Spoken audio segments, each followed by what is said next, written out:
अस्सलामु अलैकुम रहमतुल्लाहि व बरकातुहू। नाज़रीन, आज के इस वीडियो में तफ़हीम उर्दू क़ाइदा में सबक नंबर 24 पढ़ेंगे। बिस्मिल्लाहिर्रहमानिर्रहीम। लिखे जाने वाले आधे हरूफ की पहचान और मश्क। देखिए, ये जीम है, इसके आधे हरूफ इस तरह लिखते हैं और इस तरह भी लिखते हैं और इस तरह भी। ये पूरा हरूफ है, ठीक, ये आधा है। तो जीम की दो शक्लें हैं, ये एक शक्ल है और ये एक शक्ल है, मॉडल है, ठीक। तो जीम की दो शक्लें, जीम जीम। चे की इस तरह भी लिखते हैं और इस तरह भी लिखते हैं, नुक्तों के फ़र्क है। पूरा चे ये है, तो चे की भी दो शक्ल है बग़ैर नुक्ता के रहता है तो है होता है, और ये जो बीच में है ये भी है, और ये पूरा हा है, ठीक। तो है की दो शक्लें। खे के ऊपर नुक्ता है, इसके ऊपर नुक्ता है तो ये खे हो गया, यहाँ पर भी नुक्ता है तो खे हो गया। तो खे की भी दो शक्ल है और ये पूरा शक्ल है। सीन के मॉडल ये है, सीन की दो शक्लें हैं, ये भी सीन है और ये भी सीन है और ये पूरा सीन है। शीन की भी दो शक्लें यहाँ पर है, ये भी शीन है और ये भी शीन है, और ये पूरा शीन है। सौद की दो शक्लें, ये भी सौद है और ये भी सौद है और ये पूरा सौद है।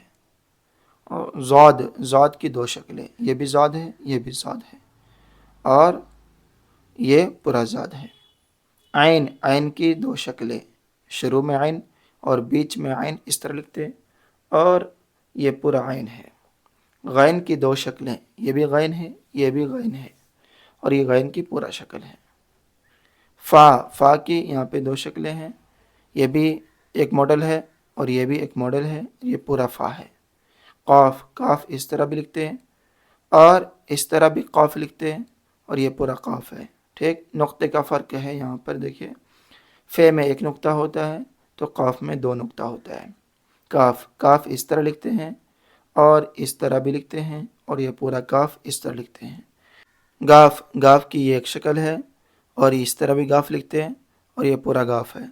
लाम की ये शक्ल है एक, और ये बीच में लाम लिखते तो ये शक्ल है, और ये पूरा लाम है। अब आगे देखिए, ये बा है, बा इस तरह भी लिखते हैं, इस तरह भी लिखते हैं, और ये पूरा बा है। मीम लिखने का मॉडल ये भी है, और इस तरह मीम लिखते हैं, और ये पूरा मीम है। नून इस तरह भी लिखते हैं और इस तरह भी लिखते हैं, ठीक, ये पूरा नून है, ये पूरा नून है। ये इस तरह भी लिखते हैं और इस तरह भी लिखते हैं, ये पूरा या है। ये पूरा ये है। पे इस तरह भी लिखते हैं और इस तरह भी लिखते हैं, ये पूरा पे है, ठीक। तो ये सबक नंबर 24 में लिखे जाने वाले आधे हरूफ की पहचान है और इसका मश्क था, ठीक। तो आप लोग इसको पहचानिए अच्छी तरीके से कि शुरू में और बीच में किस तरह लिखते हैं, वो तरीका यहाँ पे बताया। आने वाले सबक में सबक नंबर 25 दो हरफ़ी अल्फाज पढ़ेंगे, ठीक। तब तक के लिए मुझे दुआ में याद रखें। खुदा हाफिज़। अस्सलामु अलैकुम व रहमतुल्लाहि व बरकातुहू।